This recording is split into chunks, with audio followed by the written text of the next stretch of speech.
episode 13, 12, 13, 12, 13. Episode 13 of At the Movies. Um, just had to second guess myself a little bit because there's so much going on. Mainly, Jimmy, my boy, we did a surprise film this week. We did. Surprise. Gotcha. Surprise. Not so much of a surprise, hopefully, if you're following us on social media. And if you're not, you should be. Um, we were going to watch Total Recall. And so I feel like we at least owe it to people to just touch on Total Recall briefly.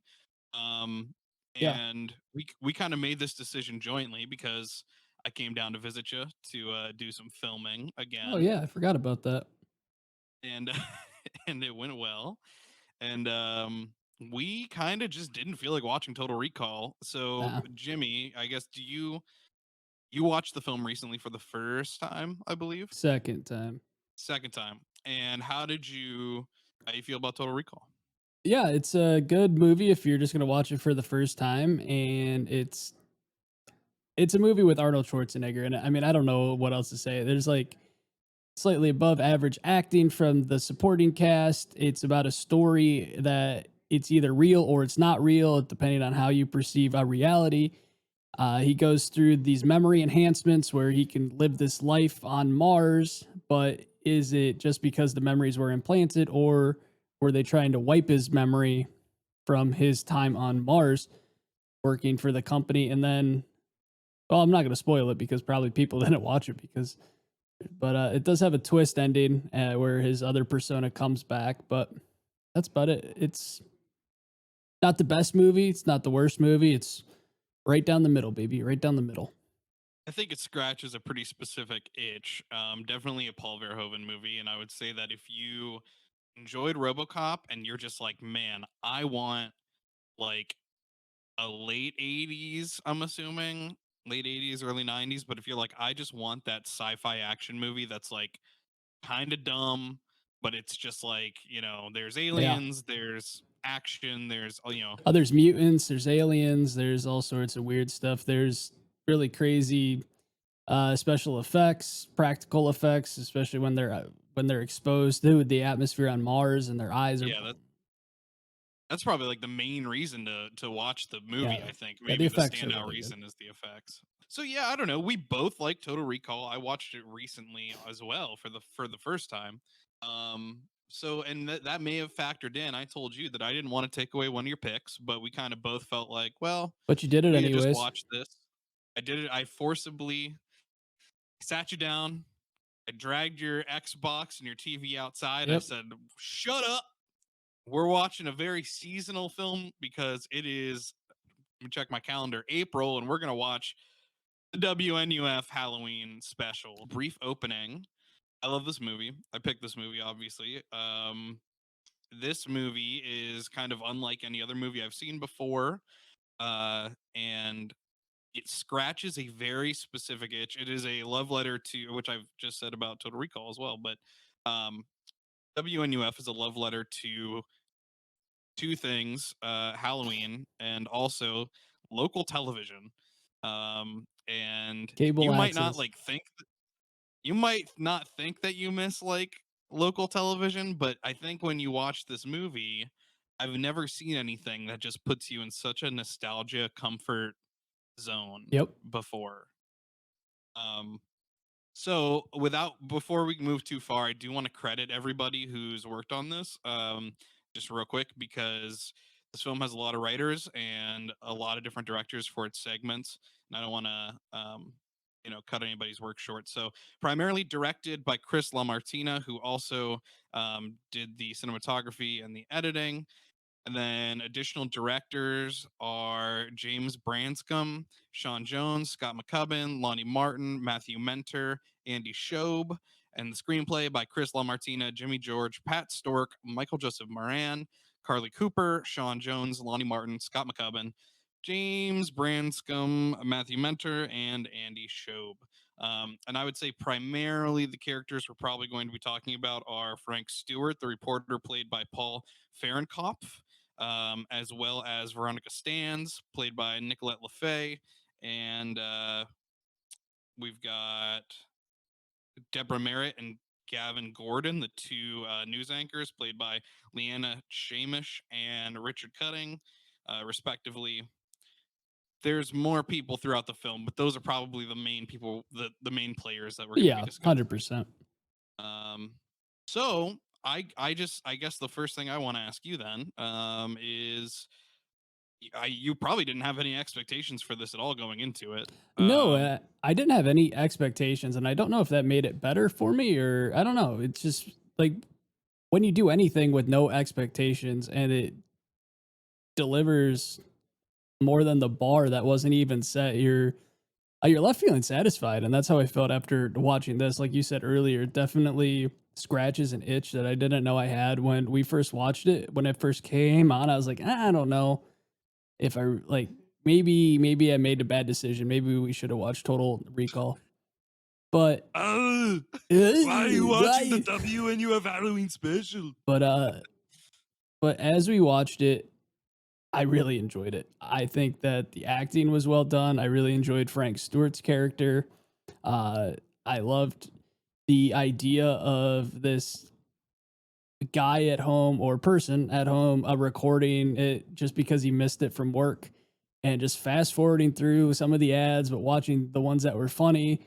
I really enjoyed the work they did on those ads. It really felt like at home back when I was a kid, waiting for like the news to come back on, sitting there with my dad, just waiting. So it definitely was great. I absolutely loved it. Yeah, I the plot for people that have not seen the film, which if you haven't seen the film, maybe I don't really think we're not. I don't know if we're gonna spoil it, but and or that spoilers really matter. But you can watch it right now on Shudder. It's streaming there. It is the first third of the movie is a news broadcast, like a channel 28 news broadcast, whatever the number is. But it's like your 6 o'clock news. It's like half an hour of just there's fake broadcasts about like is Halloween satanic and like is Halloween candy ruining your kids' teeth and all this kind of stuff. And this whole time they're kind of teasing that at 7 o'clock they have a live. They're going to the Weber house where this murder happened, and they have a reporter on the scene, Frank Stewart, who Paul Fahrenkampf plays, and I think just an excellent like character actor for that part. Um, Yeah. he's got the hair, he's got the mustache, the suit, even the microphone. It's got like the orange, like the thing that I have here, the peace softener, I guess, but The it only thing that looks was complete. crazy You know? about that is yes, he did a really good job, but I remember making a joke as him and Brad Garrett look crazy similar. Crazy similar. It was like I wish Raymond's it was brother. just Brad Garrett being like, "Welcome back to the." I can't even. It's My just voice like can't even he's just like approach. there out with a ghost. He's like, there goes Raymond again. And then so the second and third acts of the film, I guess the last hour of the film, it's only about 85 minutes, are Frank Stewart going into this haunted house with a camera crew and with a couple of parapsychologists or whatever you want to call them, psychics, clairvoyants, and things escalate. And throughout the whole thing, you're getting these local ads for services. A couple of them repeat. I do think a couple of them repeat, but they fast forward through them the second or third time. So for the most part, you do get a lot of. I think it's mostly like fresh material. And there's like political ads, like for the campaigns that are like the two candidates. Dandridge. Andridge, dude, he doesn't care Hate about him. the environment. Doesn't care They're at all. trashing each other. That one's great. There's one of the highlights that you and I both picked up was this, instead of an ad for like a local business or something, it would be a trailer or a 30-second TV spot rather for like like a locally produced television show. So Mhm. there'd be like a cop show or like a Star Trek ripoff, Yep. and there'd be like a 15-second, watch Saturday morning as Galaxy Jones, um, and I think that's ultimately what I love so much about this movie. I do love Halloween. I love local television, but this really feels like something you would put together with your friends. The budget, $1,500. Yeah, which is crazy. I know we talked a lot when we did the American movie episode. This one I would say is either a little bit more inspirational to me than even that movie was, and I thought that one was gonna be the most inspirational movie as far as us on our own film making journey would be this whole entire year, but then you sit down and watch this, and really you sit back and go, "Wow, anything's really is possible. Anything that I wanna do, I can do it." And it doesn't matter with money, doesn't matter about casting, it's find a way, get it done, and this movie really just makes you feel good and, like, wanna go out and get it. Yeah, I love what it does with genre stuff too. Because as you can gather, being a Halloween film, you're probably thinking it's a horror film, and you would be partially correct, but it's relatively tame. I mean, it's not like a big scare film or anything. It's probably would label it a horror comedy. Yeah. Um, but it's got I mean, it's technically it's a found footage movie because it's this newscast, and it's all shot as if it was shot by a cameraman, but it doesn't have these genre tropes necessarily that you see in every found footage movie. Like, we're not talking Blair Witch Project here or anything Yeah. like that. It is totally unique. I mean, I don't know that I've ever seen, I said in the beginning, I don't know that I've ever seen a movie that has created such a world around it, like a such a fake news media world around it that you can really just simmer in. Just and you could, this is a movie that after you see it, I've had this happen like a few times. It's perfect for Halloween watch, but if you just have friends over and you want to put something on like in the background, that they'll be like, "Oh, this is cool," but also we can kind of talk and like joke around, or just, don't have to fully pay attention to the film. It's a perfect movie for that too.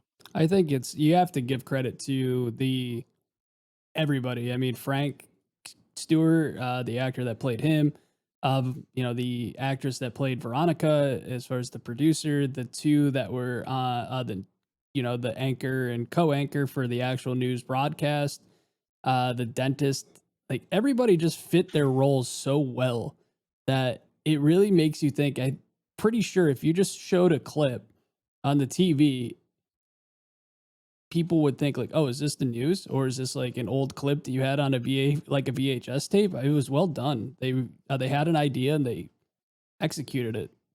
Yeah, they really nailed the aesthetic. I think one of the things Chris LaMartina said was he thought that people would not be fooled, and that they would be able to tell like pretty immediately that this wasn't from 1988 and that it was from 2013. But I mean, to his credit, what you just said, like, I think if you just showed somebody, maybe if you sat down and watched the whole thing, they would like be like, Oh okay, yeah. yeah, yeah. But if you just showed somebody, I agree. If you showed somebody just a 2-minute clip of this random from any part of it, Mhm. I think that they would feel pretty convinced because they ran this thing through several VCRs. They re-recorded it, re-recorded it, re-recorded it to degrade the tape quality. And then I love they did this whole viral marketing campaign where they left tapes at like horror conventions in the bathroom and on random tables so people would find it. I mean, that's That's just so smart. much fun, and it brings a whole life to the film. Smart. It's really smart to do. Yeah. Got to give them credit for that. I think just like you were saying, I mean, I think all of the actors, I think I love the guy who plays the priest, quote unquote, who when things get really rocky towards the end, he's like, "Frank, I am an actor." Like, I love him breaking his character and just being like, "You guys paid me to make this thing Well, it's great real, that but now it is, yeah, you it's know." great that he said I was an actor because it was definitely 100% the guy from Storage Wars. So I mean, that's perfect. It's perfect. It was 100% the yep guy. So Oh, how the stars bloom in front of us. yeah, I mean, it was great to watch Brad Garrett in an earlier role, and it was great to see the guy from Storage Wars too. It's perfect. Unbelievable where these people came from. I one last point about the acting too. I think and this is not to disparage anybody does consider themselves an actor and has gone on to work on things. I know Chris LaMartina has used a lot of recurring actors in his films since then, particularly Call Girl of Cthulhu, which is a film he did after this that is not found footagey, that I would recommend to people, as well as one that he had come out this year called What Happens Next Will Scare You, which kind of follows the same format. It's people working at a BuzzFeed type magazine, and they have to spend the night trying to find the scariest viral videos online. So you get these sections of WNUF style. Yeah. They'll be like, come check out this YouTube video, and it's kind of filmed like that. I definitely need to check out those other films for sure. I mean, this one was great. I can only imagine the other ones just feel good Yeah. as well. But the people that, again, not to disparage the acting, but I think what works so perfectly about this movie is that the people that are acting in this movie are acting as regular people, which I mean, I guess you could say that about any movie, but particularly because this is a newscast. Yeah. Like the actors don't need to be professionals; they just need to seem like normal people, and they totally do. Um, so it does, like I said earlier, it just really feels like inspiring because it feels like you could just pull a group of friends together and make something like this. It feels Yes. achievable and accessible. Definitely makes me want to make my own ads, my own little 30-second TV commercials. That's something I never thought that I wanted to do, but I think it'd be cool. Yeah, I agree. Um, I just wanted to plug real quick for them. Um, because there's a couple of things I as a big fan of this movie, there's a couple of things going on with this crew of people. The first is that if you watch the movie and you enjoy it, you can go to terror-vision.com, and in their store they have a vinyl record called WNUF TV 28 presents Frank Stewart investigates Halloween.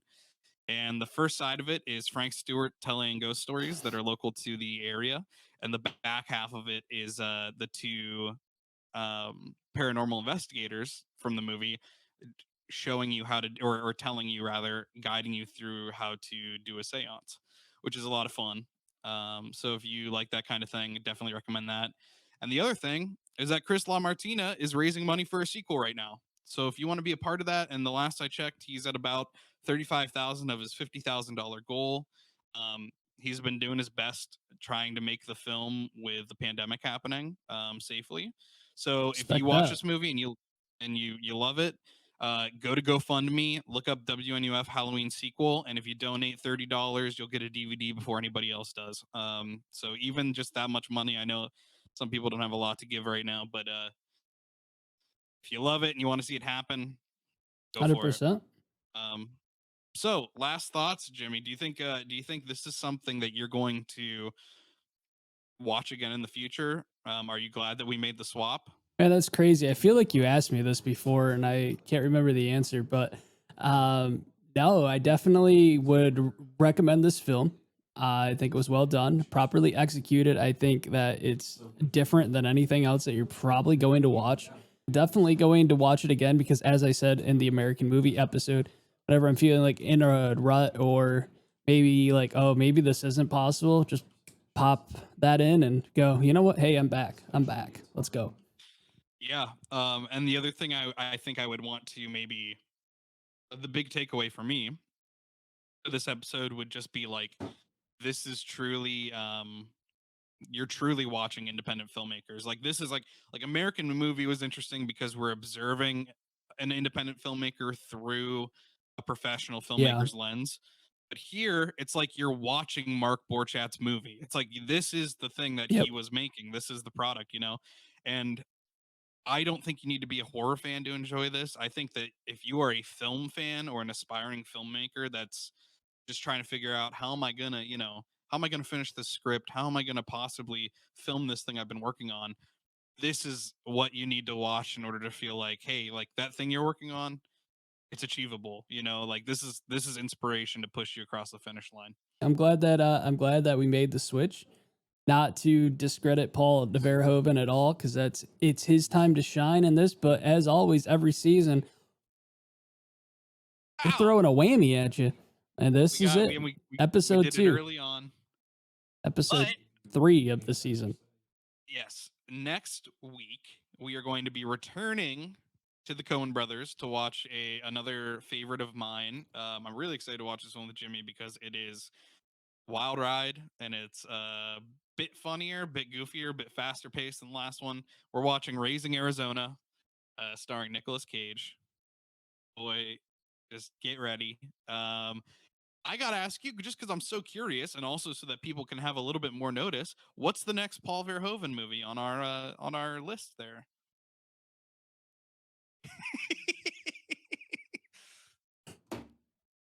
No cuts. This all stays.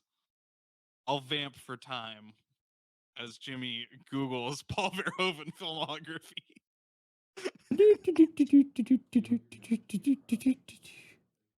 We know what we're doing. We got lists. Ladies and gentlemen, fans of At the Movies, we have a classic film that everybody enjoys, Starship Troopers. Wow. Wow. I'm so excited. I love Starship Troopers, and I've seen it probably 2 or 3 times, but I have fond memories of the movie. I think it's another one like RoboCop that's got a pretty on the nose message to it. Yeah. And Ah, I'll share this little tidbit just to get people not to get people excited, but I'll share this little tidbit before we go, even though I could save this for the episode. My first experience with that movie, it was on TV.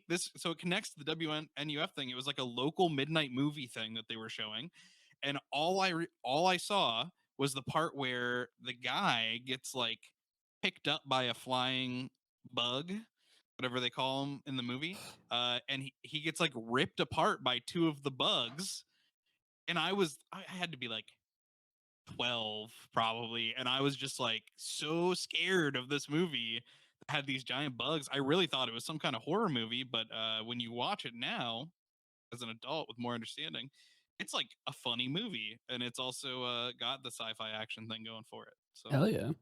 very excited. We got a good few in the chamber for you. So again, next week, if you want to join us, we'll be watching Raising Arizona, following that Starship Troopers. Guys, thank you so much for watching At the Movies. Please follow us on all of our socials, and if you would like to, Jimmy, I'm just steamrolling you here, but I feel bad. I got so excited. Yeah, this is my part. Listen to us.